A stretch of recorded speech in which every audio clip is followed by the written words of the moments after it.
Happy Friday. Whoo! Another 100-degree day here in the desert, but tomorrow's going to be 90 degrees, which means we're going to be dancing in the streets.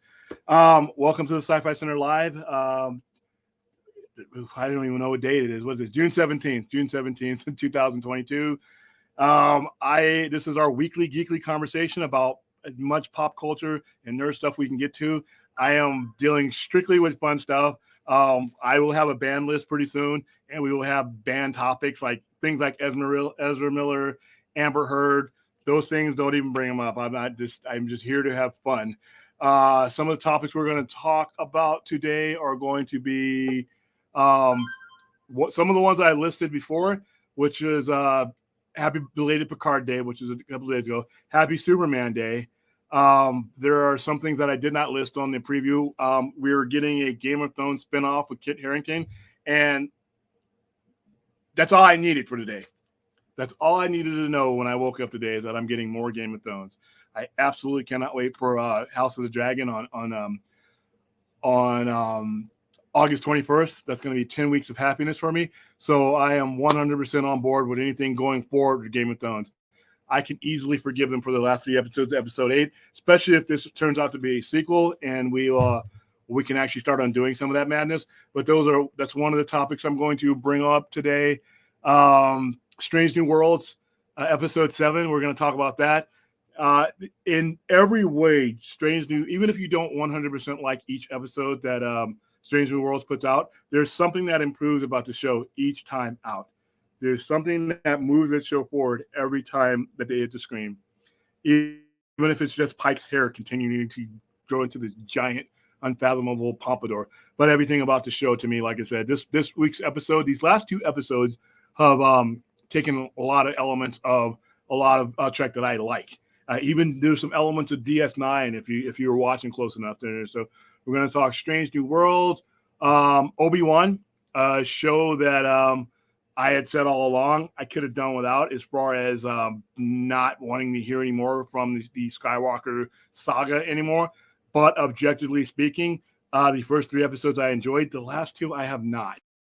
I thought there were some elements of storytelling there that could have been brilliant and that they introduced that I want more of, and they just didn't give time to breathe. Also, we only have 1 more episode left, so we're running into the buzzkill there. So I'm really hoping. Right now, it's a toss-up, 3 episodes to 2 versus the ones I like. But we also have a 6th episode that could totally turn things around for me, how I feel about the overall show. Taika Waititi is going to give us some new Star Wars, and from what he's saying, he's going to be moving on in a different direction that doesn't keep us in the same neighborhood that I've been in for 40 years of my life. So I'm looking forward to that. So right now, we're going to go ahead and bring in my Star Trek co-pilot and pretty much pop culture co-pilot, Brian, Master of None. How you doing? Doing well. Just finished up watching. I had the day off today, so I got to watch Strange New Worlds. Everything's been good this week as far as my TV consumption's been. I'm enjoying Miss Marvel. It's a fun show. I want to do a separate review on that, because all the Marvel shows, with the exception of WandaVision and Hawkeye, I am enjoying Marvel TV, whereas I'm not as completely all in with Marvel movies. Doctor Strange, I thought was a good Sam Raimi movie, but I thought it was a hatchet job as far as the movie goes, and It just did things for me, moved around. I didn't hate it. Like I said, if you love Sam Raimi and you haven't seen Doctor Strange, you need to go. In fact, stop watching the stream and go.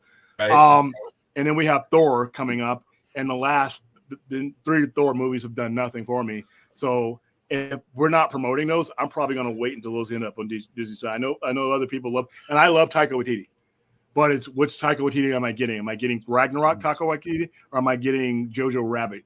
If I'm getting the latter, then hey. And that's the Waititi that I want to see in the Star Wars thing he's doing.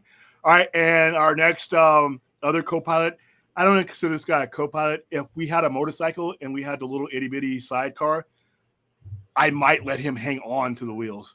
And that's Stade. Hey, Stade, how's it going, man? Hey, what's up, pain in the ass? How you doing, Brian? I'm doing good. Doing good. I was going to ask you how you were doing. I don't care. Nah, just kidding. Just kidding. I'd be better. I'd be better if my neighbor had turned down the damn music that he's playing so loud. What's he playing? I don't know. It's a bump, bump, bump noise. That's all I'm hearing. If there's too much bass, that means it's not rock. Yeah. So, you need to call the cops. All right. So, all right. So we're gonna get off with some sad news today, and it sucks. Me and Brian were talking about this off air. This has been a tough year. We thought the COVID year was tough when the murder hornets and everything was coming to kill us. This year we're losing all kinds of people. We've lost King Kelly, who is one of the greatest science fiction fantasy artists of all time, up there with Boris Vallejo, up there with Julie Bell, up there with Rosetta. We just lost him recently. We lost George Perez at age, I think, 67, 69. I mean, too young to be going. Just lost him. And then we just lost Tim Sell this morning. As far as I know, it was this morning at the age of 66. Oh, man. According to Wikipedia, it was a kidney failure. Jeez. This sucks. It's been a rough some year, of these man. ones are Been a rough year for comic books in general. not just celebrities, but Brian. Yeah. But here's the thing, though. I've had rough years in comics, but I always walked away with at least we're living and we're breathing or above ground. Shit, we don't even have that anymore with some of these guys. We're losing titans, and it's like, that's what I tell people, man. With all the little shit that you're tied up in and then just raising your blood pressure over, it's not that serious, man. Tim Sale, legendary DC Comics and Batman artist. What's up? I was like, what? It's not important? Oh, yeah. It really isn't.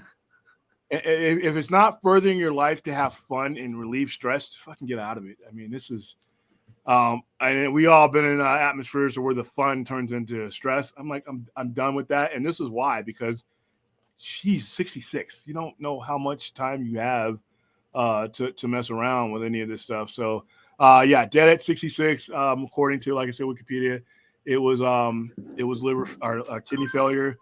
All right, so Tim Sale was an incredible artist whose take on iconic characters had real human depth. His groundbreaking page designs changed the way an entire generation thinks about comic storytelling. DC Comics tweeted on Thursday confirming his passing. Our condolences go to Tim's family and friends. He will be deeply missed. Sale, who worked on popular comics featuring Batman, the Hulk, Spider-Man, and Superman, had apparently been admitted to a hospital earlier in the week with severe health issues, according to DC executive Jim Lee. His cause of death has yet to be revealed. This was earlier, but like I said, they speculated that it was a kidney failure.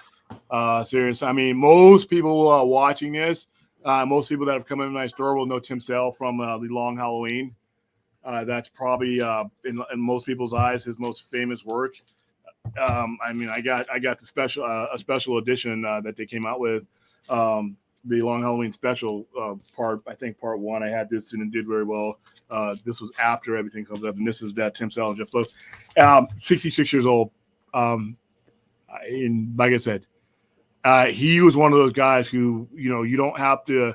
And when Neil Adams passed away, a lot of the newer generation guys were like, politely asking me who he was, because a 14, 15, 20-year-old didn't have that connection necessarily. Me, it's like Neil Adams, I grew up with him.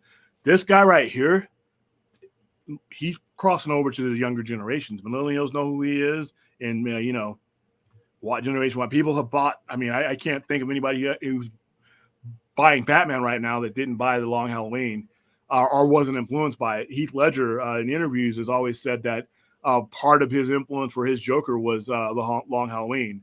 So he took elements of that. So a lot of generations for him not being a guy who's like 80 or 90 or Jack Kirby or something, he affected a lot of people. And some of these people may not even realize how much he affected the current landscapes. And he did his breakdowns, the way he draws and the way he brings things. He kind of revolutionized things, which is hard to do in this day and era. There's not that many people out there that are really like shattering the game. There are great artists out there, but there are people who change the game in regards to how, like Frank Miller, Neil Adams, when you open up a comic book and you see how they've laid it out for you, it is a different Bill Sikowitz. as another one, and I'm going to bring him up when I bring in my new mutant stuff that I've wanted to recommend to everybody. These guys changed the way you read them and the way you took them in, and he was one of those guys. So, and one of the newer generation guys, because like I said, 66, that means he's been doing it 25, 30 years. You know, that is he's going to be missed. So, our rest in peace, Tim Sale. Whew, that sucks to look up that one in there. So, Yep. All right. So, on more positive news, I'm going to go ahead and go right into Chrome is not responding. Beautiful. Did you watch Strange New Worlds, Stade? Yes. All right, and Brian, I know you did. So let's go into this one. What did you think about the episode? I'll start with Brian first. I mean, it's just another solid outing. I'm just having fun with the show. I mean, it's different because I'm used. It's so weird because all the newer Star Trek has gotten me used to the long form storytelling provided by the other shows, and it does have a little bit of like connective tissue from previous episodes, but I mean these standalone episodes are a lot different for me, so it's kind of like you just kind of take each one as they come instead of what you look forward to the next week. I definitely I like how they handled it, and I kind of love how they're doing the next generation thing where they're focusing on a character an episode. Yeah. That is one thing that that Discovery, I love Discovery for what it is. I don't want too many changes in Star Trek Discovery, but that is one element of this show that I really hope that the story runners in Discovery do, because that's the one weakness the show has. It's always told from one or two people's points of view instead of bouncing around and seeing the situation from different ranks and different people. It's always Burnham, which is not her fault, but I think her character will be a lot more appealing. So it's the same with Saru, because it's always told from their points of view. If I got to hear it from Kayla's point of view, or if I got to hear it from give me anybody on that show, I would I love the way that they're doing it here, because you get it from Nurse Chapel's point of view, you get it from Spock's point of view, you get it from the Doc's point of view. I mean, you see this ship in these situations through everything, and I do like that. That's the element that I love that they've adopted. But what else did you glean from this episode? I mean, that's pretty much the gist of it. Like I said, as far as what happens in these episodes, it's kind of secondary to how they focus on the characters. So, like, I mean, yeah, there was some stuff with some laser beams where the chick ended up taking over the Enterprise, and they had that storyline. But I also like the subplot. I thought for certain that was going to be that was like the Tholian web. All right, cool, man. Yeah. And then I saw that ship, and I was like, that's not a Tholian ship. Yeah, and they pulled a Boba Fett move in there, so I thought that was kind of cool with the ship hiding. It was she convinced me. I had her pegged for being the pirate, but halfway through, I'm like, maybe I was wrong. And then she got me. I'm like, God damn it. She turns around, she had the two phasers, and then I'm like, God damn it. Sorry. Spoiler alert if you haven't watched it yet. We just fucked up the entire episode for you. Sorry. You should know by now we're kind of screwy with spoilers. Fade, what did you think about this last episode of Strange New Worlds? Well, there were who cares? A few good elements. No, I'm just kidding. There were a few good elements to this episode. I'm liking the story between Chapel and Spock. There's a lot of nuance there. I hope they don't do it. I hope they don't do it. I mean, okay, because that part made me uncomfortable. Why? That part made me because it's like I like their relationship for what it was when she was objectively admiring him. Now I feel like she has a crush on him. The nuance between them has always been headed that way. If you noticed, she's always with him. She's always Well, they're of the same rank and they're comrades. They're contemporaries, so that's what happens in the military a lot. But it's a lot of it mostly is platonic. Even if you think somebody's hot, there's boundaries that you just. And she's flirtatious with everybody, sort of. Which sort of, but more. But it's more with him than anything else. But on that subject, I mean, I'm kind of digging it. I want to see where it goes. I hope they don't bang. I know. What do you feel about them resurrecting a storyline from a movie that's not very well liked? I thought that was kind of cool. This is what's cool about a show like this. It gives you an opportunity to like some BS that I paid to see Star Trek 5. Yeah, me too. I paid to see Star Trek 5, and it's been 33 years. I still want my money back. Yeah, I know, right? That's how I feel That about is Spider-Man 3. That is a horrible movie. But that being said, I figured out halfway through the show that there was a connection between Spock and the other Vulcan. And I also figured out, like, about halfway through the show, I was telling the person I was watching it with, I was like, I don't trust this new woman. I don't trust this new character, you know. And I was right not to trust them. You know, I was right not to trust them. It was interesting. I like this. I hope this new character is a recurring villain, and it seems like it's going to be. Oh yeah, yeah. They let her go. I like this character's villainy. You know what I'm saying? Like, I wanted to slap the shit out of her. Oh, I did too. I did too. I wanted to smack the shit. Oh, you. But you're supposed to want to do that. Like, this character is doing it's touching all the right emotional points for us. You know what I'm saying? Like, it has the feel for a reoccurring character. We're supposed to dislike this character, and yeah.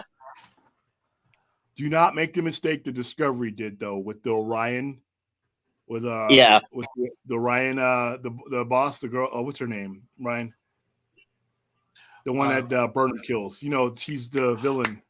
Oh, god dang it! Or what was her name? Margot Kidder's niece played her. Janet Kidder. Yeah, no. Larissa. Gosh darn it! Starts with an O. I can't. We're old. Sorry. Osira. That's right. Osira was one of the characters I was wanting to love, and I was hoping that was a fake death, but you know, it turns out that she's dead unless somebody scooped her up and she died on the ship. It's not Star Wars. Where you can take a lightsaber to the gun. She didn't die a comic book death. Don't make this mistake with those that they made with Osira. Give me a villain that I can grow to hate even more and more and more. And this. I think we're gonna have. I think her and the other character that's coming back are going to be somewhat of a reoccurring villainy thing. Yeah, because I need that kind of evolution in characters because I think some of these villains bring out the best in certain characters, and it's not just the captain.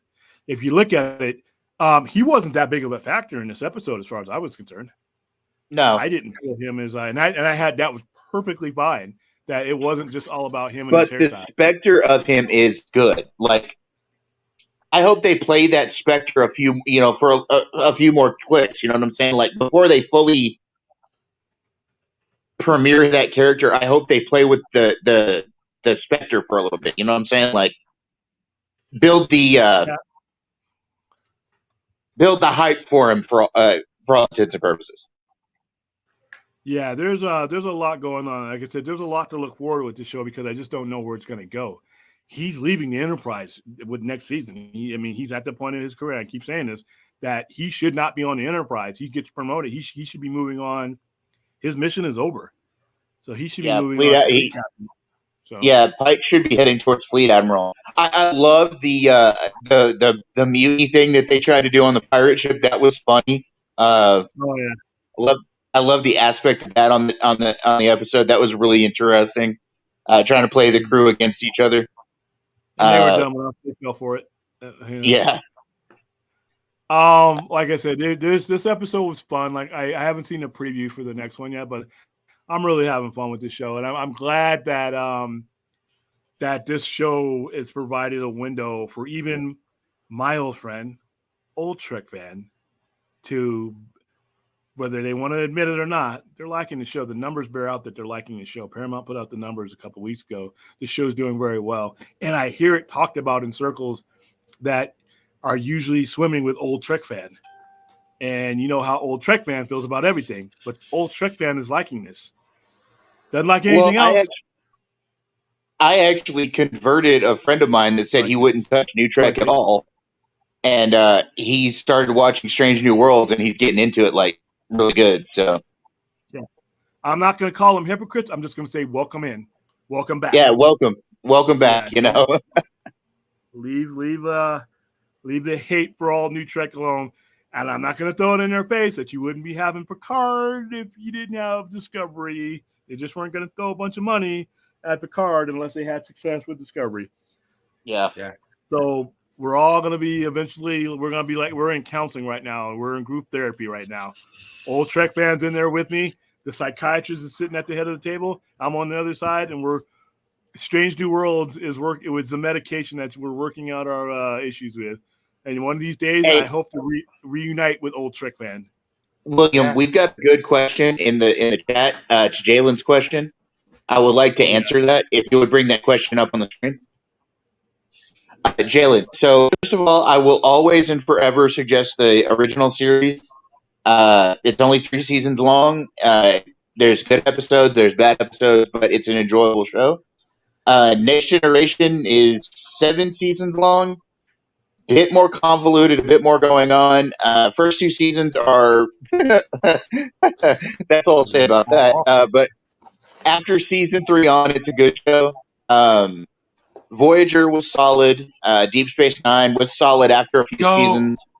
Oh, sorry. Just throwing my own opinion in there. What, Deep Space Nine? Oh, Deep Space Nine is GOAT. Sorry. It's the best series, period. Yeah. Deep Space Nine, at first I didn't like the idea of Deep Space Nine because it's on a space station. But it grows on you. It grows on you after a while. And it's a good show, great characters. It set the tone for everything that followed. Now on the movies, the best one is probably Wrath of Khan. The second best is First Contact. Beyond that, there's 7 other movies to play with. Star Trek 4. Then there's 3 JJ movies. Yeah, hit or miss. Here. Well, the first one definitely hits. I'll highlight my comment. I still want my money back from Star Trek Into Darkness. It's why I didn't watch Beyond in theaters. Neither one of those were my favorites, to be honest with you. It was great, and I wish I would have watched it in the theaters because that's how epic the scale was. But I redboxed it, DVD. You redboxed what? Beyond, but I didn't get a Blu-ray. I got a DVD. I wasn't so fond of Beyond, to be honest, but it was an okay movie. That just goes to show I was willing to spend $2 in front of my 7-Eleven to watch Star Trek Beyond. That's how little I liked Star Trek Into Darkness. Thanks, JJ. And you weren't even involved. For me, it's going to be. It depends on how old you are and what kind of. Hold on, William. I've got one more show to mention. Also, look into Star Trek Enterprise. It's good for a kind of in between kind of show. It's a pretty good show. I think you know what I'm going to do. I'm going to run the chronology, man. I'm going to run from Enterprise all the way to Picard. No, all the way to Discovery. Never mind.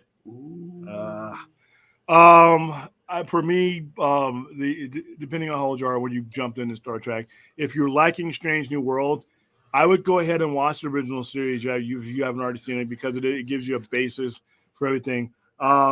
Depending on where you're coming in, if you came in through Strange New Worlds, I would recommend Star Trek Discovery Season 2. It's the best of Discovery so far, even with the newer episodes.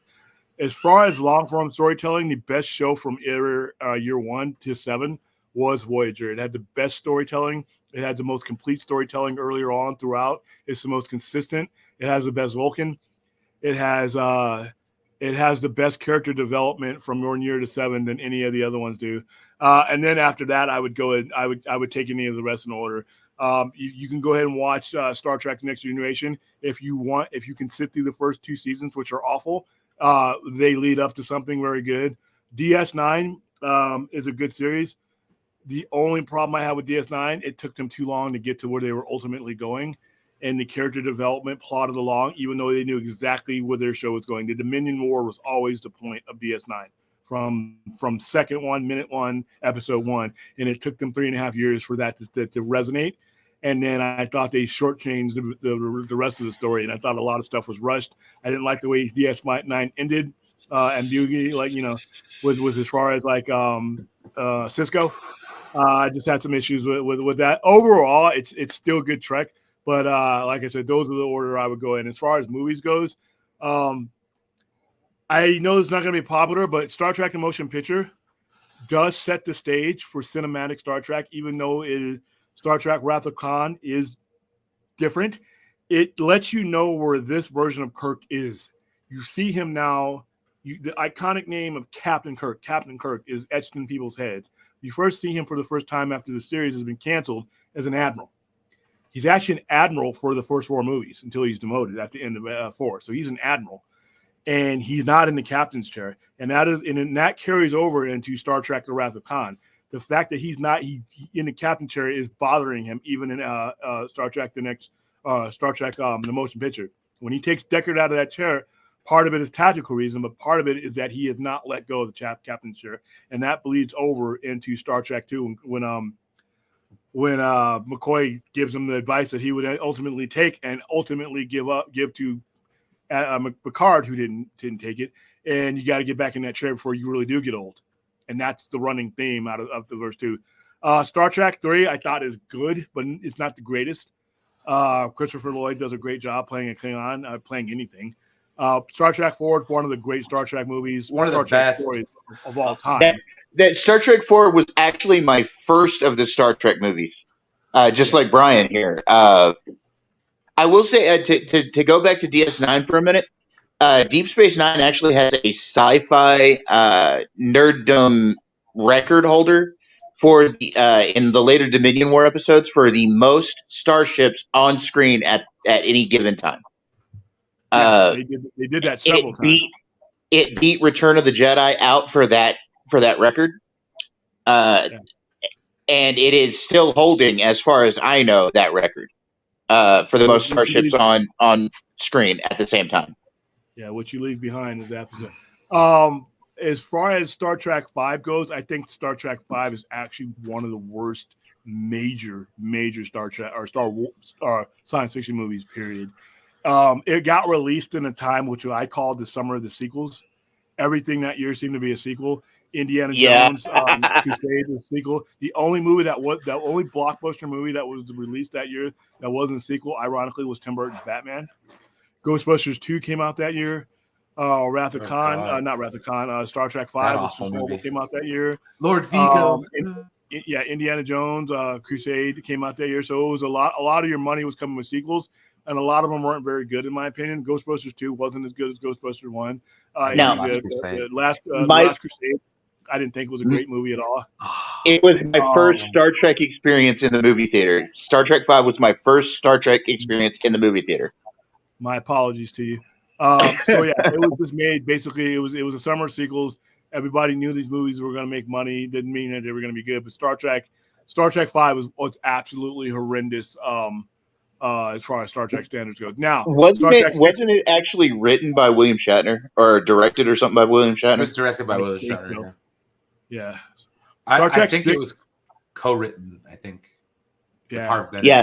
Don't ever let him touch a director's chair again. The guy doesn't know what he's doing. Star Trek 6 though was one of my favorite ones because it was at a time where the undiscovered country. It was the end of their rope. It was the end of their run, and that was much announced that was going to be the last movie that they made together as a cast. And I didn't know who was going to live or die. I thought they were going to try to, in the way that it rolled out, and it was one of the more, when you see it, it's a pretty violent and a pretty intense movie. They handled geopolitics in that movie so well. Yeah, where it was. Correct. 1991 was the end of the Cold War. And Nicholas Meyer was the perfect person to direct that because I think Nicholas Meyer was like the quintessential Cold War writer. It sounds really weird. He was. He was. Like a lot of his stuff was just, really, really geared towards that time period. And the fact that Nicholas Meyer wrote and directed that movie fantastic. Star Trek 6 is one of my favorite Star Trek movies of all time. Yeah, the Star Trek 6 was my second Star Trek movie experience. Yeah, I I got to see enjoyed that one in the theaters too. Yeah, 1991 was, like I said, the wall was coming down. It was the end of the Cold War, and that's what those two were. That was what it was about. Were you willing to give up your war? The Starfleet and what Starfleet was defined both the Klingons, and it defined Captain Kirk. And when they were eating the dinner, and it's, are you willing to, in order for this union to happen, are you willing to change? Are you willing to let go of what basically made the Klingon Empire and what made Starfleet? And I thought that was an interesting question because it mirrored what we were going through. The Cold War had was a 50, 60-year thing, and that defined the United States, and it defined what was Russia at the time. So it sat perfectly within what was going on. And I have never trusted Klingons, and I never will. Yeah. I cannot forgive them for the death of my son. Yeah, that's a weighty sentence right there, and it leads back to what you're saying, William. About not being able to let go of the war, not being able to let go of what they had been for 30 years. On the flip side of that, you had Gorkin, who was the only one that was willing to, and with his dying wish, and that was one of my favorite points of the movie, was him saying, "Don't let it end this way." Yeah. And then Kirk looking like, I never even considered that he was sincere. I never even considered. Gorkon was played by David Warner, wasn't he? I think so. Who was in Star Trek 5? Yeah, he was the president of Star Trek 5. Different no, he wasn't. He was. Oh no! He was one of the guys on. He was one of the guys on the mutiny. Yeah, he was one of the guys looking for God. Yeah. He was one of the scientists. Yeah.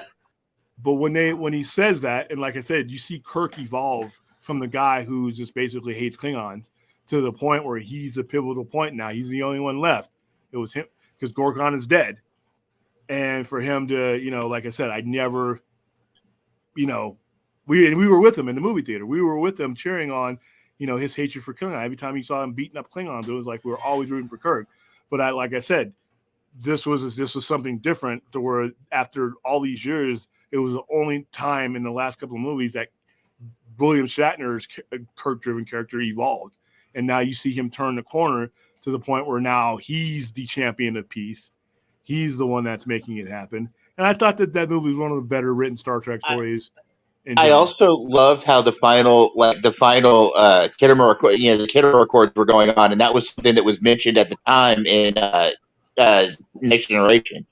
Khitomer was a big situation with Star Trek, and Odo, man, like he was gonna off the president. He was gonna off Red Foreman, guys. It was gonna be all bad. Yeah. And then you had the attack of Khitomer. Yeah. Kurtwood Smith is the president. Worf was in there. Worf was in there. But it wasn't Colonel West. And, it wasn't Sisko's Worf. dad. It was one of his ancestors. But yeah, it's still, wasn't it like his grandfather? Sisko's dad was in there. Yeah, his grandfather. Oh yeah. Yeah. It was Worf's grandfather. Right? Yeah, he was named Worf. Yeah. But yeah, that was a pivotal movie, I feel, in Star Trek history. Star Trek 6, Yeah, I love the fact that he used Shakespeare. What about Generations, guys? Come on. Oh man, no, stop it. Not a very good movie.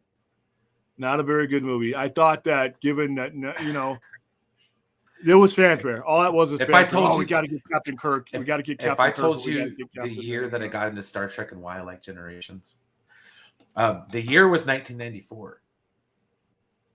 That's when it came out. And 95, right? No, it came out in 1994. Generations. Did it come out in 94? 94. Yeah, it released the year That's right. It released the year that the series ended. Mm-hmm. And that was the year that Voyager started in 95. DS9 started in 93, so that was the second season. In 1995, I saw my first episode of Star Trek, which was Deep Space Nine's The Search, and I was hooked. Yeah.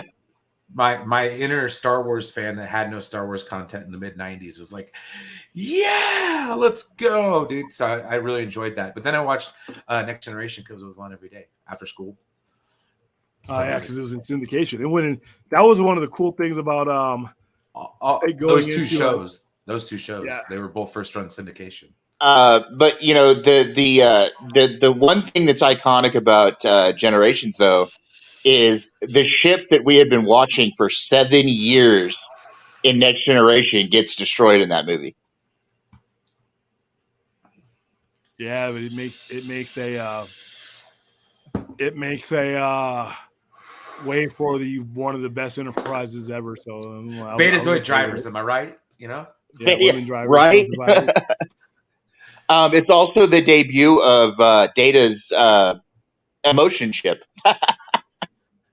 True. Yeah, that he turns off and I remember that he just like that. He's like, I envy, and Picard's like, I envy you, Data. Yep. All right, so we're gonna briefly touch on Picard Day, which I missed because I don't air on the other day. So happy Picard Day, everybody. Listen, one of the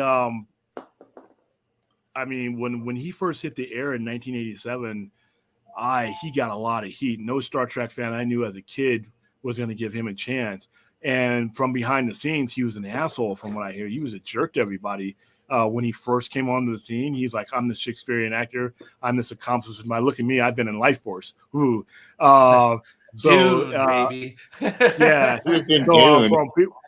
People were saying, I heard a lot of stories about what a prick he was on there. When he first started, but he grew into a kinder, softer as he appreciated just how good, and he even says it, how good the cast that he was casted with. These weren't just, add-ons, even though he was captain of the Enterprise. The people that they surrounded him with were top-notch actors and actresses. And then once he realized that, he kind of came down off of his high horse. And then from that point, they became all these people are lifelong friends. It's not like where Kirk's Enterprise is someone, George Takei, he's not always, it's warm and cuddly with William Shatner. But as far as I've always known, Patrick Stewart has had a good relation with just about anybody. I could be wrong, but I've never seen it to the point where they've always wanted to work with him, even 30 years later. From the couple of conventions, from the few conventions I've gone to that I've seen that particular cast together, they always seem friendly. They always seem, like they work well together. I mean, even now, years after that show, they still seem to be like a cohesive unit. You know what I'm saying? And we're gonna get them back. They're coming back. So we're gonna get them back in Picard season 3. Yeah, so it's gonna be amazing, and I can't wait for the final season. Exactly, Anthony. Dude, Deep Space Nine is totally underrated. It's one of the, like I said, I can't say nothing bad about it. But no, honestly though, if we're gonna talk about like Picard Day, let's talk about First Contact for a second. That was my first theater experience with Star Trek. My second was Insurrection. So like, I'm sorry about your second one. Your first one is his best performance on screen. Insurrection came out the same summer as didn't it come out the same summer as The Phantom Menace? It came out, yes, 1999. Yes, it did. Yeah, I watched 97. both those movies in the theaters. Oh my goodness. Yeah, I remember that was one of the first time. Phantom Menace was one of the first time that they showed a movie 24 hours here in Vegas. They just showed it in movie theaters until. Well, that was my very first midnight movie.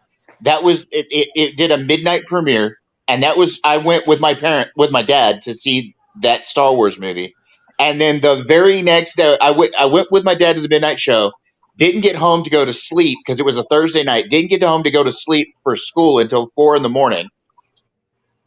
Slept 2 hours, went to school.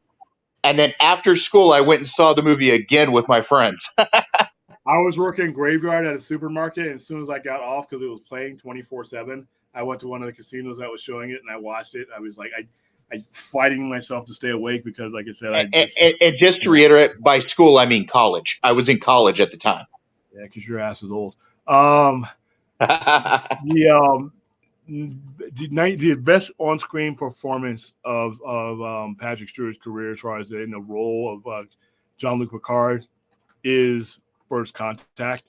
The scene where he's arguing with Alfred Whitter's character about he doesn't want to abandon ship, and he goes to the whole Moby Dick thing, and he hurls the phaser, he hurls it into the models with all the Enterprises, and then he says that line. It's like they attack our lines, we fall back. They take over whole systems, we fall back. But this time, I love what he hits there. The This outright time, we're not falling back. We must draw the line here. No, I love it when Quark does this it. part. No further. I like it when Quark does make it. them pay for what they've done. And I'm like, I love the Warp line though. Like when he gets in Warp's face, and Warp says, "If you were any other man, I would kill you." Yeah, I like that part. And Worf's composure in that way. And then when he comes back and apologizes, he's like, I might have said a couple of things to you that it's like something. But that's the kind of believable respect that they had for him. You know what? I mean, they just had an understanding, and that movie showed it. And like I said, I love Alfie Woodard. Alfie Woodard was one of the first people that ever really stood up to Picard. Jean-Luc, blow up the damn ship. No, but because she wasn't Starfleet, everybody else is like Gates McFadden said. Usually when he gives his orders, that's it. That's once he makes up his mind, that's it. It also ties into the imagery of Wrath of Khan with the references to Moby Dick, the references to Ahab, because in that movie, Picard really mirrors Khan and how they were both obsessed with their situation. For Khan it was being marooned, and for Picard it was being having been in the part of the collective and having to face it. And it really showed. It was one of the first movies I really started to notice people showing evidence of PTSD. Picard, major PTSD about the Borg. To this day. Yeah. To this day, he has issue with it. All right, so we are going to move on to something that just, like I said, when I woke up this morning and saw this on my feed after I sifted through all the BS that usually is on my feeds and on my whatevers and messages and people who I don't care about getting married, banging each other, I don't care. Once I sifted through all of that nonsense, I got to something that just put a smile on my face. Other than the Boston Celtics getting beat last night, that made me dance. But this right here just made me so happy, and that is we're getting more Game of Thrones. Listen, I want as much Game of Thrones as I can get. I just give it to me until I can't take it anymore. I know Enosh is going to clip this until I choke on it. Yeah, I said it. Give me so much Game of Thrones that I inhale it like drugs. I love the series. I love the upcoming projects they've got coming for Game of Thrones. We're getting a Dunk and Egg a series. We're getting a series called 10,000 Ships, which is about the pirate lords. We're even getting a animated Game of Thrones project. Which I don't know what they're going to do. Yeah, you know what? Okay, I retract some of that then until I choke. How are you going to show tits and ass and animation? We're going to have kids watching. Come on. They did it in Heavy Metal. Yeah, and that. Yeah, I don't know if we. Yeah.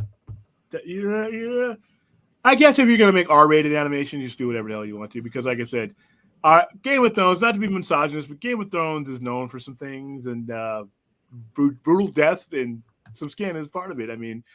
Brutal death and TNA, man. TNA and brutal death. That's what. Now, there's some story there. There's great storytelling there, but there's along with that storytelling, you sign that clause when you sign on the Game of Thrones. But this is apparently going to be a centered around Jon Snow, and it's going to be a sequel series. Which for all of you guys that did not like how season 8 ended, by the way, season 8 is actually a great season. The last 2.5 episodes are not. That was horrible. But episode three of season 8 might be the best overall episode of Game of Thrones, where they're fighting the White Walkers at Winterfell. I had a packed house in here, and it was like we were watching the Super Bowl game going into overtime, or sudden death hockey Stanley Cup Game 7. I loved the Battle of the Bastards in the previous season, but that's just me. That was season 6, episode 9. Oh, 2 seasons before. Yeah, that's right. 2 seasons before. That was my second favorite, Dave. One of the most expensive episodes to make of that show, and that was groundbreaking. So now what this is going to give you. Let me go ahead and read the article. All right, nothing. HBO's post Game of Thrones plans. This is according to Hollywood Reporter. The network has entered into early development on its first sequel to its blockbuster fantasy drama, a live-action spin-off series centered on the fan-favorite character Jon Snow, the Hollywood Reporter has learned. Kit Harington is attached to reprise the role should a series move forward. The actor was twice nominated for an Emmy for his portrayal of the action hero who struggles to uphold his family noble values in a brutal world. In Thrones' 8th and final season, Jon Snow discovered the true name was Aegon Targaryen, a potential heir. No, not potential. He was the heir to the throne, rightful heir to the throne. In the series finale, he was exiled from Westeros and journeyed north of the Wall with the wildlings to leave his old life behind, which is completely stupid. Since completing his work across 8 seasons of Thrones, Harrington has appeared in the Marvel Cinematic Universe, co-starring in 2021's Eternals. He has recently starred in the title role of National Theater's live production of Henry V. On Thrones, the actor was known for enduring some of the show's most grueling filming, including the final season's infamous 11 weeks of winter night shootings in Northern Ireland. That was where you saw the Battle of Winterfell. The development signals an intriguing new direction HBO's handling of author George R.R. Martin's fantasy universe, a move not unlike Disney Plus's management of his Star Wars and Marvel brands, where the streamer has found success launching character-focused sequel series such as WandaVision, starring Elizabeth Olsen as Wanda Maximoff, and Obi-Wan Kenobi with Ewan McGregor reprising his iconic role. And and this is what's my favorite part about it, most boldly from a creative standpoint, the project would upend Thrones' final season as the last word on the faces of surviving characters in HBO's most popular and Emmy-winning series of all time. In theory, the project would open the door for the surviving characters from the Thrones universe to reappear, such as Arya Stark, Maisie Williams, Sansa Stark, Sophie Turner, Brianna of Tarth, Gwendolyn Christie. All right, so a lot of it's just the rest of it is filler. This makes me happy. This makes the world a better place. All right, more Thrones and less Tolkien. I'm all for it. This is the article I found earlier. It says all 7 Game of Thrones shows in development explained. Game of Thrones may have ended in 2019, but it wasn't the last audiences have seen of Westeros, as HBO has at least 7 spinoffs in development. They talk about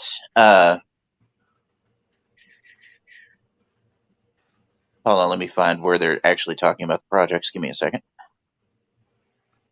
You've got House of the Dragon, which we know has already come in August 23rd. August 21st. You've got House of the Dragon, which we know has already come in August 23rd. 21st. August 21st. Hold on. I'm echoing. Yo, I'm echoing bad. Dude, make my voice stop. Jesus. Hold on. So that is you. Hold on. I'm echoing. Yo, I'm echoing. My voice stop. Jesus. Hold on. So that is you. Hold on. I'm echoing. Yo, I'm echoing. God dang, dude, it's still going. Yeah. Something's up with StreamYard. All right, I'm gonna bring you back in, Thade, and say something. Okay. All right, there you go. Yeah, it's fixed. I don't know what that was. Go ahead. You were reading something. Hold on. So, of course, we have House of the Dragon, which is coming soon. The Jon Snow sequel series you just talked about. We have a series called The Tales of Dunk and Egg, which is it's about Duncan and Aegon Targaryen. And it's from some of the published spin-off novellas written by George Martin.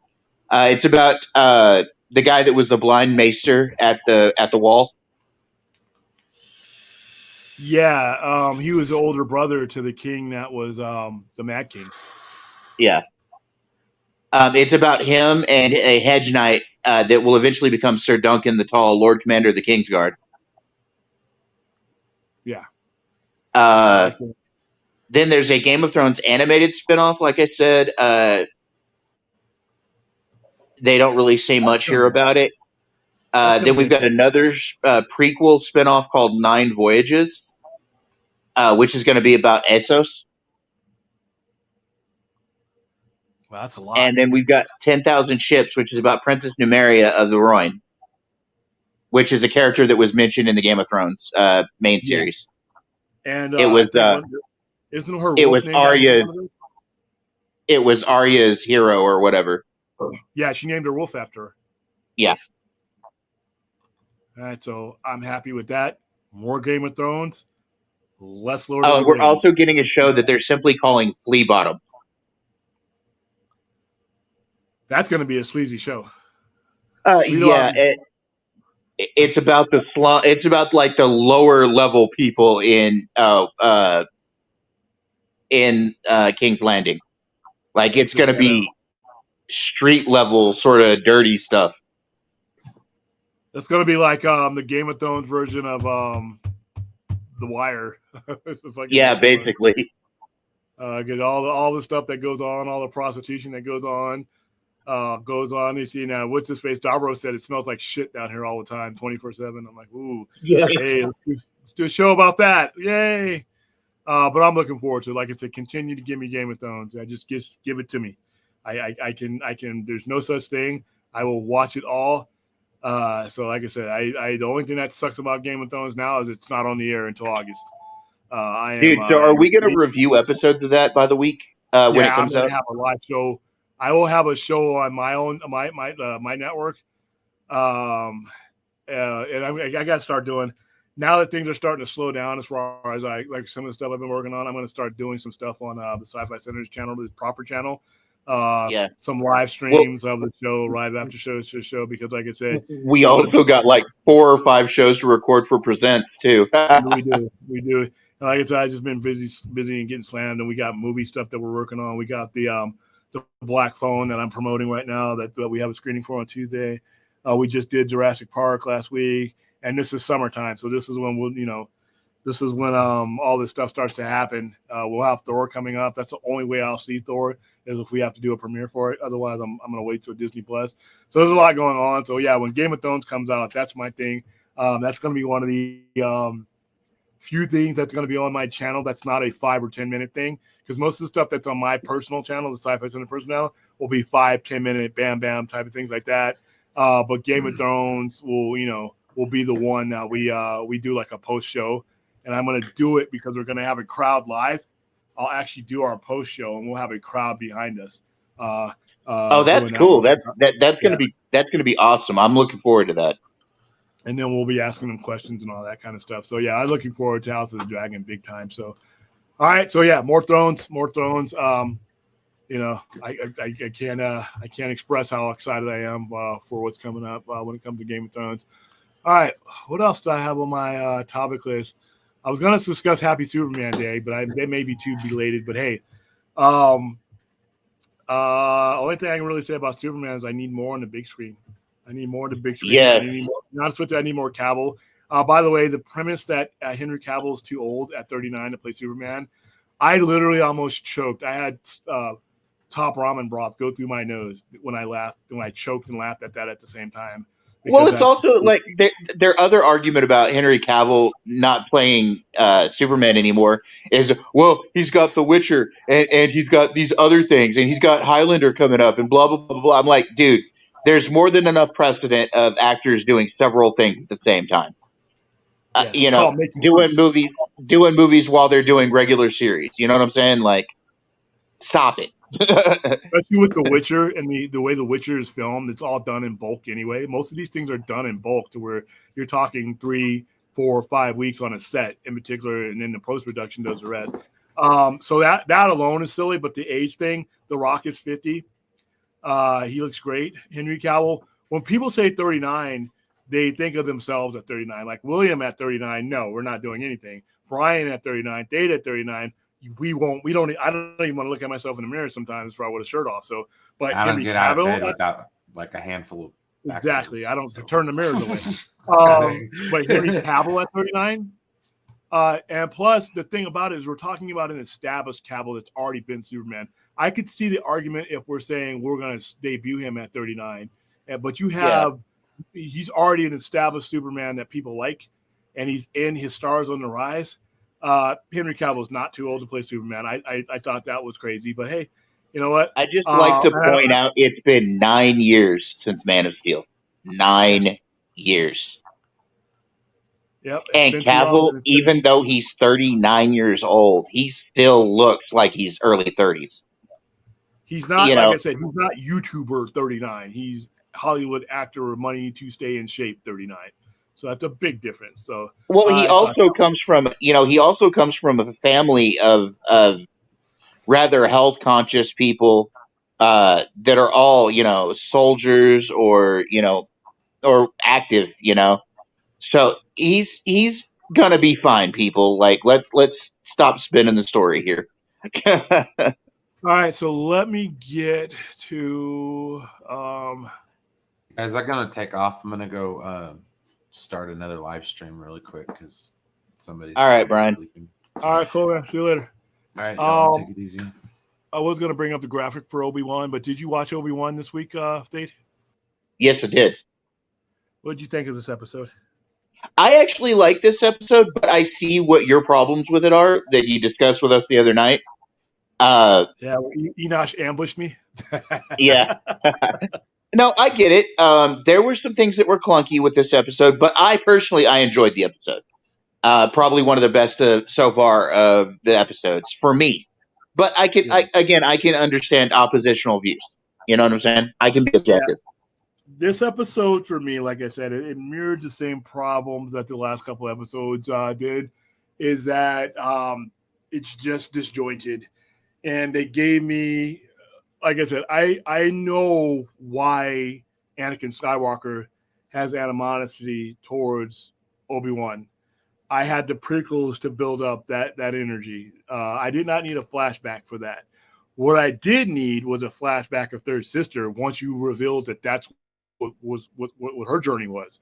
I could have taken that time because you don't have a long time in these episodes, and you don't only have 6 episodes left. You only have 1 episode left to tell her story. I thought the runtime on that episode is going to be extended most likely. That last episode. But you introduced an element to her character that to me makes her an access of what's going on. Her journey, even though it's Obi-Wan's show, her journey to me is the most intriguing part, from what she is, what she grew up as, and what she could become. Now the only thing that I don't need when it comes to Reva is I don't need her to have a redemption arc. I agreed with Enosh on that the other night. I need her to, there's nothing wrong with leaving her a tragic villain. You know what I'm saying? I don't mind having her. I can go along with her not having a redemption arc. I don't like her not having enough time to even get to the point where she's a tragic villain. I just thought that character needed more time, and the way that they've written that character, I just don't feel it.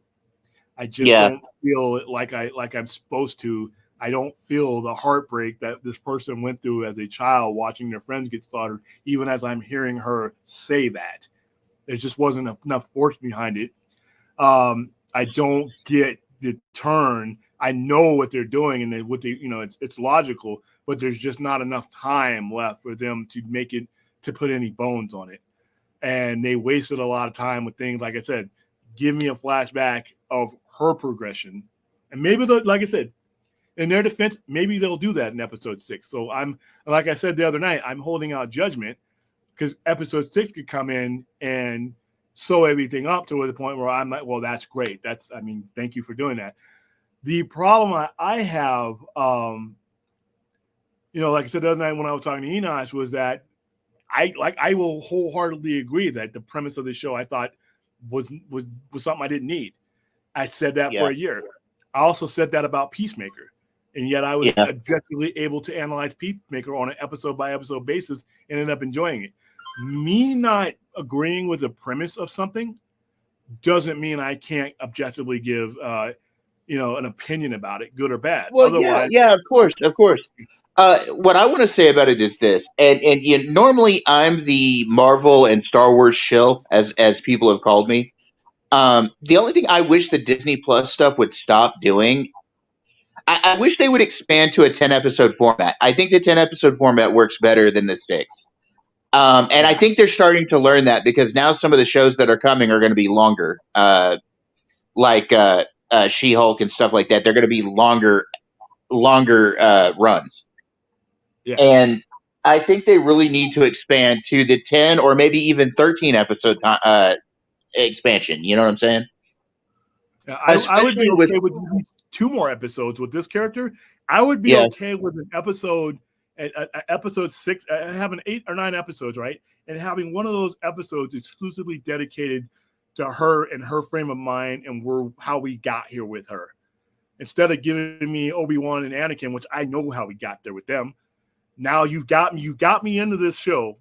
Besides, premise be damned, you've got me into this show, and now you've given me a character I can sink my teeth into, and there's just not enough there to do it with. So I had a problem with that. Deborah Chow did say today, she said in an interview today that they have enough storyline wise to get a second season of this show. And I hope they do, to a certain extent. My favorite part of that whole episode, though, was Vader. I will say this, and I will say this is a hill I will die on. Disney has never cheated the Vader. Disney has given us the Vader that I always wanted. Rogue One Vader was fucking terrifying. Vader in this episode was terrifying. You have to admit that, at least. I mean, there's a lot of good. There was some good in this episode. When he halted the ship and brought it back, that was cool. I don't know why he let the other one go, but I still think it was a cool moment with him, that ship going full blasters and him just saying, no, come back. And I'm like, that's cool. That was some Force Unleashed kind of shit. He catches that ship, slams it into the ground, and then starts ripping doors off of it. Yeah, that was terrifying. Here's the good things about this show. Like I said before, Ewan McGregor has done a masterful job in this character, reflecting where this character should be now.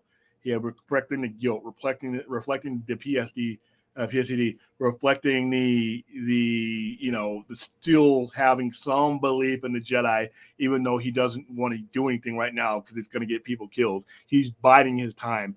He has progressed the Obi-Wan character in a way that I did not think that I could care about beyond what I've already seen, because we've seen 40 years of Obi-Wan through 2 different actors, Alex Guinness and then him. The knowledge of Anakin Skywalker as Vader, knowing what he's going to do, knowing him so well that he can sort of predict what he was going to do to that point. And then vice versa. Vader knows Obi-Wan. He says that Obi-Wan's not the one we need to break. So he knows they know each other to the point where they are portraying that perfectly in this show. Vader's moments are great. Every time Vader is also on screen, another thing that I'm enjoying when it comes to Vader's character is you can tell he's not the Vader from the trilogy yet, from the original trilogy. Yeah. He's not refined. He's not got that sadistic cruelty that he had.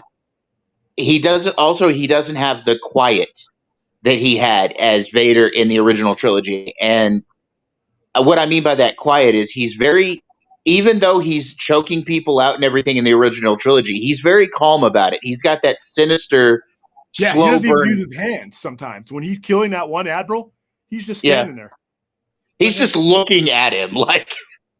And he just dies. That's part of my favorite parts of Empire Strikes Back, when he kills Admiral Ossel. Yep, that's what he kills. Yeah. But what I like about this version of Darth Vader is you can still see a lot of Anakin in him. Like in episode 4, when he comes in and he's, "You were warned," and he, picks up Reva, and that was very Anakin. And you can tell that he's still very much the learner. And that goes back to the line he says in A New Hope. He says, "When I left you, I was but the learner." He's still that learner right now. He's still not the Vader we got in the original trilogy yet.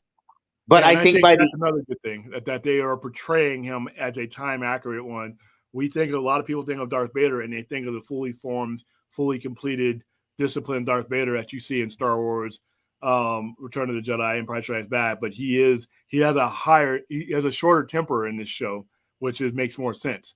He's less calculating. He's more sadistic. He uses his mannerisms. But like I said, this is a 20. Remember, this is 10 years after. So this is a 30-year-old Vader.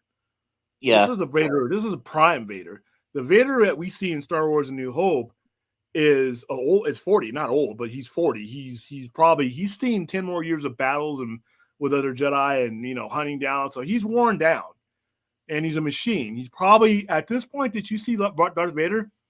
He's probably not as he's a lot machine here, but he's probably more machine by the time we first see him in A New Hope. So he's moving differently. He's moving a lot faster.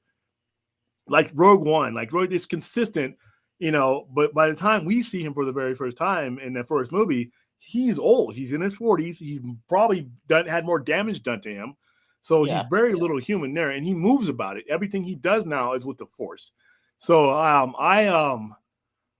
enjoyed it. Like I said, there's some things that they're going to wrap up, like how Leia, when you see Leia in episode 4, when she speaks of Obi-Wan Kenobi, when she does a hologram, to me, she's speaking as somebody that she's heard of and not met. So I'm wondering if they're going to wipe her mind.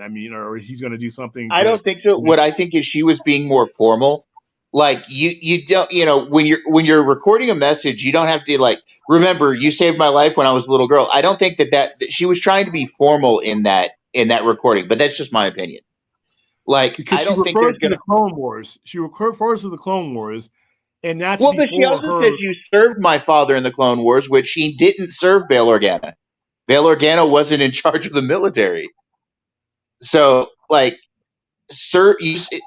whole line, for one, it comes out of Lucas's not exactly knowing what the hell he was doing with the original trilogy at the time, and two, it's just it's a plot hole line. How do they make this line? That's all true, but how do they make it line up though? With even though poorly, whether with the quality of again, I just think it's going to be she was trying to be very formal with Obi-Wan. There's always going to be plot holes. It's like Enosh says, Star Wars has never been great writing, and it doesn't have to be. We're talking about space wizards and everything else, dude. This doesn't have to be perfect. This is a movie series and a world based on old 30s serial shows from radio, and it's based on stuff like Buck Rogers, Flash Gordon, stuff like that. It doesn't have to be consistent, But you're presenting it to an audience that does not think like us. You're presenting it to an audience where consistency is pretty big. These guys will shit in their diapers over the smallest thing. Both Star Trek and I think that's the problem with nerd culture right now. We put way too much expectation on things. I have always myself personally gone into things just letting them be what they are. I don't put a shit ton of expectations on things. The last time I did that, I missed out on something that was pretty freaking awesome. And it took you guys to get me to watch the stuff. And I'm talking about this new Trek stuff. It took you guys convincing me to look into it. The last thing that I looked at with expectations, I ruined it for myself. And now I've got a whole lot of catch up to do, so I think, we need to stop going into things with expectation. I think we just need to let a movie or a show be a movie or a show and judge it by what it is instead of what we want it to be. I think we cloud our perception a lot of times. Well, because that's the way the people who make this stuff want it. They make their money off of anticipation and banter. They design it. It is written that way. Modern stuff, at least, it is written that way by design to keep you in anticipation for what's coming next. That's why things are connected the way they are. You know what I mean? All I'm going to say, William, is too many people look at the original trilogy of Star Wars with rose-colored glasses. If you look at it with an objective eye, there's a whole lot of inconsistency in that original trilogy. A whole lot of inconsistency. And everybody puts that trilogy on a pedestal. You know what I'm saying? Everybody puts that trilogy on a pedestal and goes, oh, well, this is perfection. It wasn't. It's like we've said multiple times. There were so many times in the original trilogy where Lucas was like, "Oh, okay, well that's going to work. Let's just do that." I mean, they were really spitballing with that series. They were throwing things at the wall and seeing what stuck. You know what I'm saying? And But if you want, is that going to be an excuse that the people who are writing modern stuff are going to have, because they have the advantage of looking at those plot holes, and they're doing things on they have much more advanced budget, more time. They've had 40 years to look at the plot holes that happened in Star Wars. I understand what you're saying, but as far as from an audience, the nitpickers guide got to look. Now you are right, 100% right about people, but that being said, we know those people are out there, and they can really change the course of the sea sometimes, as far as the momentum that they can add or take away. I watched these same people destroy Star Trek for 12 years, but with Star Wars, you've had a lot of time to really sit and dissect this as a writer. How is because they were inconsistent in the 70s and 80s going to be enough excuse for the people who are currently writing things now not to be able to approach that with you know what I mean? That's just I'm not advocating, I'm not. Yeah, oh no, I agree with you. But the thing is, like something that I'm seeing with Kenobi, for instance. All these people wanting everything right up front. Like, they want a lot of the people that are watching this show are judging it based on a single episode rather than waiting for the story to come full circle. A lot of the stuff that's been being complained about for weeks was answered in episode 5. Like, it was answered that Reva was that little girl in the flashback scenes in the first episode. I thought she was. I always thought. Well, and I've been saying that from the start, but I've had people argue with me. Oh no, that wasn't her. Then why did they focus on that particular youngling? Like, yeah, why they scene changed to her? So yeah, I get it. Yeah, you know what I'm saying? It's like, I think people need to wait and let the show play out before they say, well, they're not answering this question for me and they're not answering that question. It's like my dad used to say about movies when I was young, and I would be like, well, Dad, what's going to happen next? Dad, what's going to happen next? And my dad would look at me and he'd go, wait, give it time. You're going to see, because by the end of it, they're going to wrap things up. Now, do I think that they need more time with these characters, with Reva especially? Yes. And I've given the actress a hard time.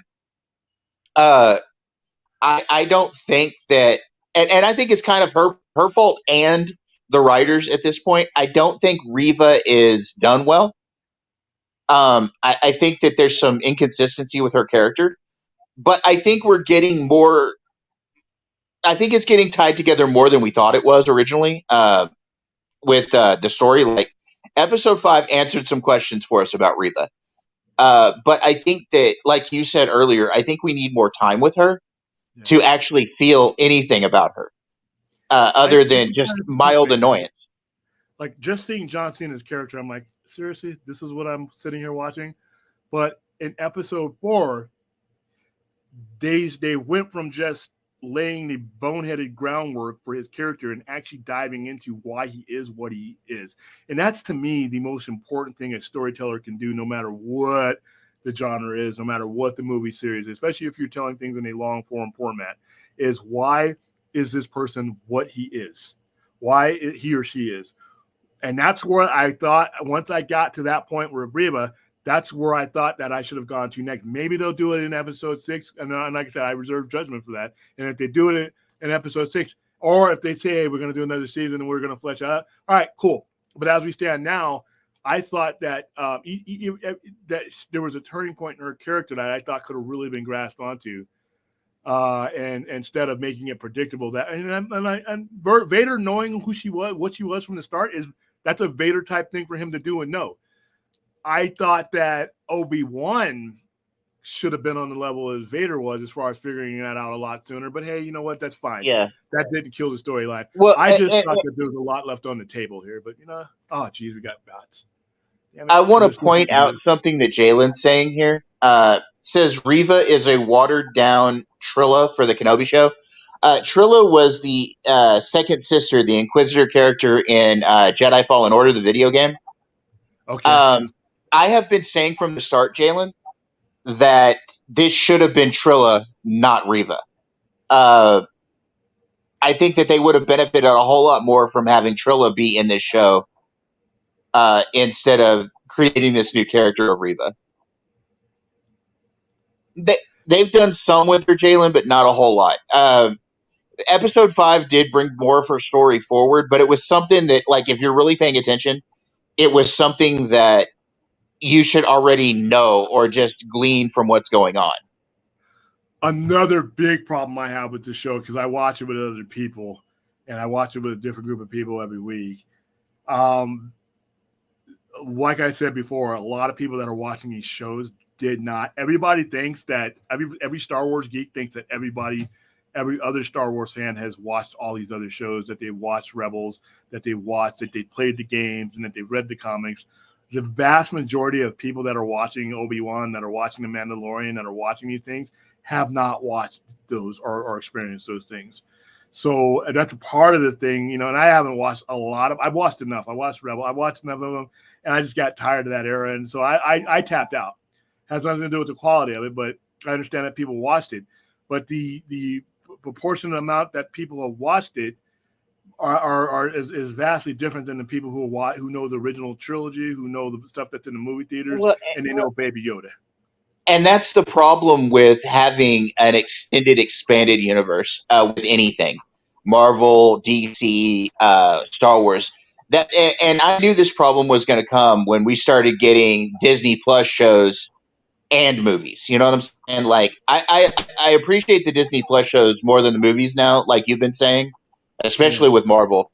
But you know, I'm going to bring it back to like the old extended universe novels. You know, I read every novel, but that doesn't mean that everybody else did. And there's a lot of disconnect, I think, with people who haven't consumed all of the media, like you've been saying. I think that there needs to be, like, I don't want to say there needs to be like an anthology show that gives us some like aspects of those things if you don't want to go into the bigger picture. There needs to be some explanation somehow. I don't know, if like a show, maybe, I don't know, release a book or so. I don't know. There just needs to be something to explain those things if you don't want to watch those shows. Let's take a guy like Enosh. Enosh has in some of the, you know, other people have experienced all this, and they've loved Rebels. They love Clone Wars. Most people haven't seen it. A significant important. So when you're bringing these characters in, and if you're going to bring them in, I just think there's got to be something compelling about all of them in order for the people who have not and are not going to watch these platforms of them to connect to. You know, when you bring in most of the people that I watched the show with, the first time they ever heard the words Grand Inquisitor were on this show. All right. You know what's funny? You know, when I originally heard the words Grand Inquisitor in the 90s with a novel, people are saying that these Grand Inquisitors the Inquisitors were created for these shows and for that video game. No, the Inquisitors have been around since the 90s, but it was all extended universe stuff. And a lot of people that have a problem with it, they don't have a problem with it, but, you know, I see hardcore Star Wars fans being like, why are you complaining? Why are you complaining? But I can see it both ways, simply because of the fact that they've brought in a lot of elements that just they haven't had a chance to really connect with. And when other people see, Ahsoka Tano, like I said, the people I was watching it with, that was the first time seeing her, was on The Mandalorian. So, and Cad Bane, so it was the first time people seeing him was on the blue guy on my screen, even though I had a Pop sitting next to the screen. I had his Pop figure sitting next to the screen, and I had people looking at me like, who's this? But also, had that over and over again with these Star Wars shows, as people are looking at me like, who's this? And I'll pause and I explain it to them. But also on the other, coming at it from a different direction though, if you try to, there's a bit of disconnect when it comes to like long form storytelling and just knowing movies. You know what I'm saying? Like, yes, you know, you can, for nerds like us, or for me, I'm not going to say for you because I can't speak for you, but for nerds like me, I consume every bit of media I can get, even if it's something I don't like. And there have been like shows that have come out for Star Wars that I haven't liked. I wasn't fond of Book of Boba Fett, but I watched it because I know personally myself that I don't want to be that guy that's missed something that might come up later. You know what I'm saying? Yeah. But I know your general your general movie going public isn't going to do that. The most they're going to learn about it is from their kids who have watched those shows going, oh, that's where that guy came from. And they're, as a parent, you're going to look at your kids and go, okay. But, I guess and you're going to see that same thing coming with these new Game of Thrones shows too. There's going to be certain Game of Thrones shows that these people aren't going to want to watch. Stop. Screw you, Rodan. Screw you, Rodan.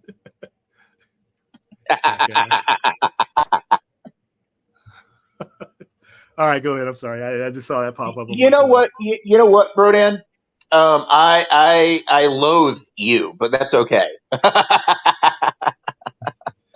And here's where I'm at with it, where Jalen is. Like I said, and when we got into it the other night, is like I gave this stuff a chance. I mean, even though and I just got tired of the era. And even when they present the stuff I want to see, like XR Khan, 4,000 years, free on that, I am going to need them to understand that even though I know who these characters are, you guys, if they go back to that era, they have to do a better job of making these characters compelling than they have now. Like I said, not everybody's going to be cute and cuddly like a baby Yoda. I think that some people who have not connected with Obi-Wan is because they've laced it with characters that most people don't know who they are. But the writers are like, Clone Wars, guys, look at them. We know you got, not everybody's going to watch that. So I don't mind bringing them in, but bring them in and put some meat on the bone. That's what I'm saying. We've got a show coming up called The Acolyte, and it's going to be from the dark side of things, from the Sith and everything else. And they're going to mention a lot of those names, like Exar Kun, Darth Revan, Darth Bane. They're going to bring up a lot of those names, so we're going to get some history on that. And honestly, I'm with you on that. I want to see that era of Star Wars. I want to go back to the original Jedi. I want to go back to the Sith Wars. I want to go back to that time period because that's my favorite time period of Star Wars ever. I've watched all of this stuff that's current Star Wars and the Skywalker saga, and I've enjoyed it. Don't get me wrong. But for me, it's the extended universe stuff that I always love best. It's the past. It's the time of Exar Kun. It's the time of Ulic Queldrama. It's that time period that I love the most. Yeah, it's I will check this article out, Anthony. I haven't. It probably came on while I was on the air. So, but yeah, I am. Like I said, no matter what it is I'm watching, I will shit on the premise for up to a year. If Wonder Twins had to come out, the year leading up, I would have sat on any stream, told you this is stupid, this is dumb. But as somebody who's in this profession and that deals in pop culture, that talks about it, I am going to objectively watch it. I can say that, if there's a pile of crap on the street and still say, hey, you know what? I wish that pile of crap wasn't there, but damn, good form of that pile. Looks like it was laid by a human. I can objectively analyze these things and be like, it's the same thing with Peacekeeper. I had no use for Peacekeeper going in. I still think that they made these things while they should have been making their mainline characters. But okay, here it is. So let me watch it. First 3 episodes of Peacekeeper, I thought they sucked. But because they released the first 2 at the same time, I only had to really in real time endure one other crappy episode, and that was 3. And episode 4 of Peacemaker was the turning point. That made that, and from that point on, the storytelling sunk in and it elevated. I still think the premise of Peacemaker is stupid, but that's one hand. The other hand is being able to objectively look at it for what it is and be like, oh, hey, yeah, and then I end up enjoying Peacemaker. Same thing with The Suicide Squad, the newest one that came out with James Gunn. Don't think that movie should have been made unless you had your universe in order, or it might fail. And it failed, not just because of COVID, because you made a movie with a bunch of people that no one knows about, and the first question they're going to ask you whenever you see a cape and an emblem or anything like that when it comes to DC Comics, you're reminding them the fact that they have this unfinished business with Batman, Superman, et cetera, et cetera, et cetera. And they keep their money in their pocket because they're like, you know what? This is too difficult. This is too complicated. I don't want to give you my money until I know that it's going to be fulfilled. I mean, you're going to hook me in, and then 9 years later, I'm going to get we'd be waiting for a sequel or something like that. People who are not haters are just people that are like, apathy. It's like the worst thing you want to do is have your customer or potential customer be apathetic about what you're doing. I'd rather And have that's the problem. And that's the problem with DC versus what Marvel's doing. Marvel had a cohesive whole for the whole first saga, and even though it's a bit disjointed for phase 4, I think they're doing good there too, because they're leading to something with their disjunction. But yeah, DC has always had trouble. DC has. That's why I've not really been that much of a fan of current DC movies, because where single movies on their own have been good. I actually liked the Suicide Squad. I didn't see it until a couple of weeks ago on DVD, but I enjoyed it. But whereas I enjoyed that, I can see where the cohesiveness of DC is just nosedived. it's a movie here, a movie here, a movie here. It's like, yeah, we shouldn't have waited 9 years for Man of Steel 2, which it should never have happened. We shouldn't have waited for just a lot of projects, man. We should already have a Green Lantern movie by now. We should already have, there should just be more, and there's not, and it's frustrating, and that's why I've gotten so like, I've just kind of tuned out when it comes to DC. I don't, I've been, I know that The Lounge is a very DC centered show, but like, I'm pretty honest when it comes to DC. I haven't cared. I really haven't. And that's a lot of people. That's their problem right now, is they haven't given enough people right to care. And by the way, I'm going to do a whole stream on this, and it's going to be called "Yes, DC Needs a Shared Universe." All right, stop with the nonsense. Yes, DC needs a shared universe. All right, these guys want big money, not standalone money, not make $1 billion and maybe 3 years get a sequel to something money. They want consistency money. All right. There's a difference between one movie not doing well, but if you have something coming out, every 3 movies is basically sold by the previous 2 movies that was released before it.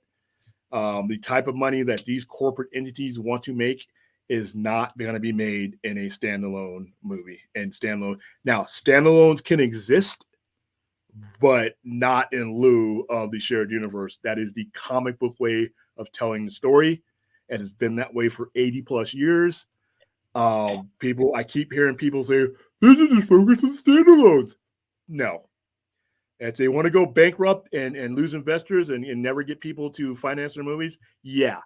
Joker made $1 billion. 500 million of that went to another distributor, and the other 500 went to DC. And guess what? Yeah. Even the movies that make $1 billion, that money's gone. When you hear somebody making $1 billion, there's so many people that get paid out of that movie. That big deal. It made $1 billion, especially if you don't have any. Now, where that $1 billion matters is if you got something coming out, if you got a calendar year and you got one movie where you had to pay out a lot of people and you had to pay out the distributors, all that stuff, that's fine.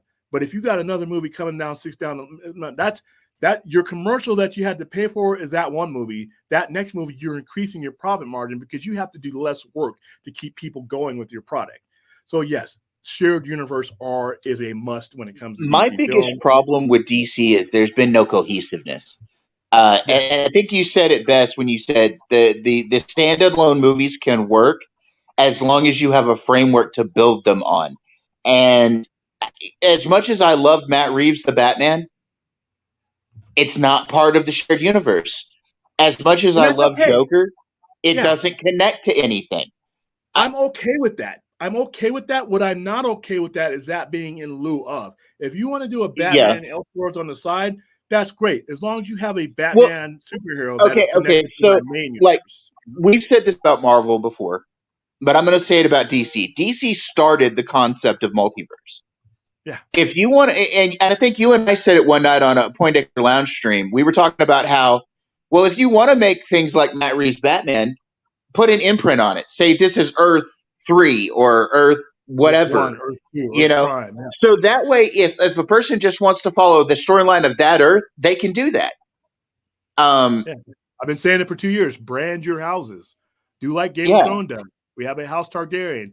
We have a House Stark. Each of them has a sigil, has an emblem, has a way and a face behind them. Each Earth, each environment that you were telling these stories in, brand them so that that customer knows what he's getting. And if that customer wants to cross over into Earth Prime and Earth One, he can, because you know what? Once he finishes watching all that stuff, that the universe that he's preferred, he's going to go over and watch that other universe. That's just what we do.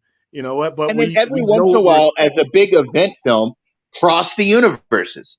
You know, do multiversal movies here and there. You know, do Crisis, for fuck's sake. I mean, yeah. I have hope always that under wanted. the new management we get there. Well, I think we're going to get there under the new management because they realize that's where the money is made. And like I said, fanboys who think standalone movies are the way to go for DC, we're our money, our little $10, $100 if you have a family of 4 with popcorn and soda, is nothing in compared to a financer or an investor dropping hundreds and hundreds of $1 million of it. You're not going to make the volume and the frequency of the type of money to keep these things sustainable to get that next movie with $1 billion movie here this year and maybe one next year. And you know, we always taught the success of Aquaman and the Joker. Those movies, Joker was released what, 2019? Aquaman in 2018? That Yeah. money's gone. That money is gone. What do you got now? What you have, what you need Jalen, now, you need to build a hype engine. yeah. Right? Jalen just asked a good question there, and it's not a DC question; it's a Game of Thrones question.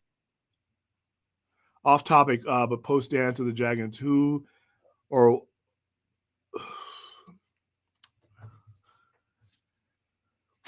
without spoiling it for people, I would say Damon.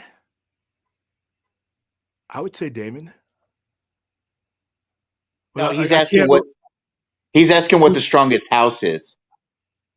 Oh, I thought he was asking who the strongest character is. Oh, the Targaryen.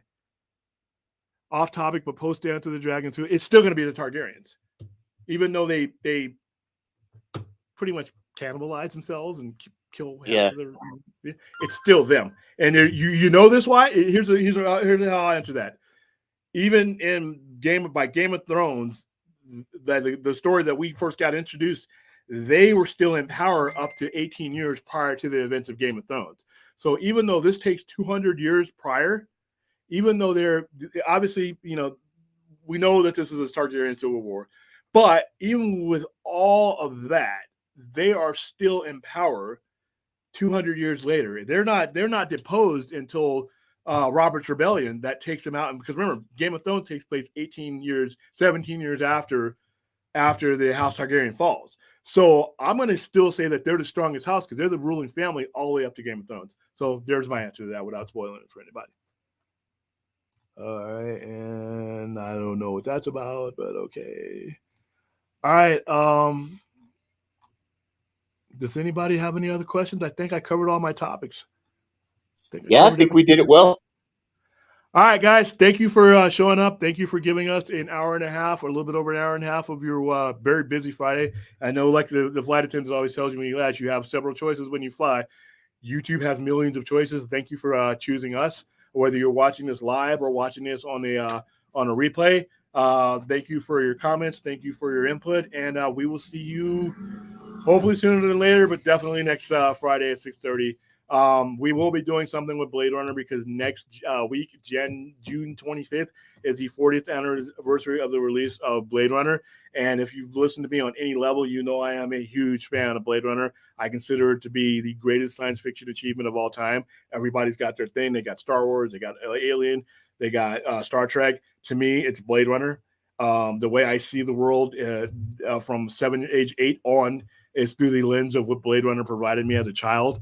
And so it is the gold standard for science fiction. So next Saturday is the 40th anniversary of the release of Blade Runner. I don't know if we'll be doing anything on Saturday because that's a really busy day for me at the store, but we're definitely going to do something to commemorate Blade Runner. We'll probably end up doing it out of order since we got other ones that we need to do as well as for our Sci-Fi Center Present stuff, but I'll probably be doing something on my own channel as well when in regards to Blade Runner. So keep an eye out on that one. And hold on, just to make sure that you guys have. I'm going to go ahead and put my link in there. Right now, I have it. There's not enough stuff on my channel. That is about to change, simply because I'm really busy. Not only are we doing these sitting on these streams, but we're doing straight up retail. And I'm in the tourist season as far as Vegas goes. We're rebounding from COVID. People coming out now and leaving their states, leaving their countries, and coming to Vegas again. So things are looking up in that regard. So we're getting busier, and then we have movie premieres and stuff that we do. So, but more and more there will be things on the Sci-Fi Center's own proper channel. We'll be still doing stuff with some Point Chanel as well, but there will be more dedicated stuff, more short form stuff, more live stuff like post game with the Game of Thrones, House of the Dragon. We'll be all over that. I mean, like I said, and I would just like to say, William, I am more than willing to help with anything with your own personal channel if you want me to. I enjoy working with you here. So especially the Game of Thrones stuff you're talking about doing, I would love to be in on that. That'd be amazing. Yeah, I think we're going to make that pretty big. All right, everybody. Thank you. See you next week.